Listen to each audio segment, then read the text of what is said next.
Në vigjilje të Krishtlindjes, i peshkëvijtë e Kishës Katolike të Shqipërisë u bën bashkë në një frymë vëllazërore dhe ju drejtuan popullit shqiptar me një mesazh dashurie dhe shprese.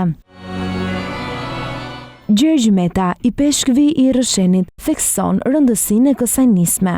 Secili nga ne ka një fjalë për t'u drejtuar popullit të Zotit që është në Shqipëri. Arjan Dodaj, arqipeshkëvij i Tiranë-Durrës, uron që populli ynë të dalë nga fryma e errët e çdo distance e çdo mungesë shprese. Populli ynë të dalë nga fryma e errët e çdo distance, çdo skujrajimi, çdo mungesë shprese. Arqipeshkëvij i Shkodër Pult, Giovanni Peragjine, thotë se Krishtlindja është ajo periudhë e vitit që na nxit të japim dhe të falim ndaj të tjerëve. Gjithçka për vete, por e japim dyert e zemrat tona ndaj të tjerëve. I peshkëvij Lezhës, Ottavio Vitale, në mesazhin e tij thotë se Krishtlindja sjell lajmin e paqes dhe thirrjen për pajtim me Zotin dhe me njëri tjetrin.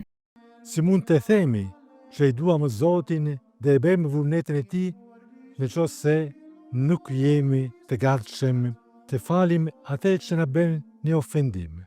Në video mesazh kujtohet edhe Imzot Simon Kulli, i peshkëvij Sapës, i ndar nga jeta së fundmi dhe që ishte një ndër 4 priferinjtë e parë shqiptar të shuguruar pas diktaturës komuniste në Shqipëri. Do kishim dashur që në këtë urim të ishte pjesë edhe Imzot Simon Kulli, i peshkëvij Sapës. I peshkëvijtë e Kishës Katolike bashkëndajnë mesazhin drejtuar shqiptarëve që ta jetojnë këtë festë me dashuri, shpresë dhe paqe. Nga zemra ju uroj të gjithëve gëzuar Krishtlindjet për shumë mot. Zoti ju bekoft.